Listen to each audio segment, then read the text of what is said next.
আসসালামু আলাইকুম দর্শক শ্রোতা, আজকে উপস্থিত হয়েছি সেই ঐতিহ্যবাহী ডিসি সাহেবের বলি খেলায়। বলি খেলা বৈশাখী মেলা 2024 উপলক্ষে উদ্বোধন পুরস্কার বিতরণী অনুষ্ঠান।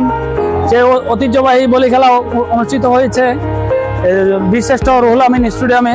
আপনাদেরকে আজকে দেখানোর চেষ্টা করব আজকে যে বলি খেলা শুরু হয়েছে। সেই বলি খেলাতে অনেক দর্শক বিরাজমান, কানায় কানায় দর্শকে ভরপুর। আর দেখেন খেলা চলমান, আপনাদেরকে একটু দেখানোর চেষ্টা করতেছি। আসেন, খেলা চলমান, আজকেও খেলা চলতেছে, কালকেও চলবে। আপনাদেরকে একটু দেখানো চলতেছে খেলা, দেখুন।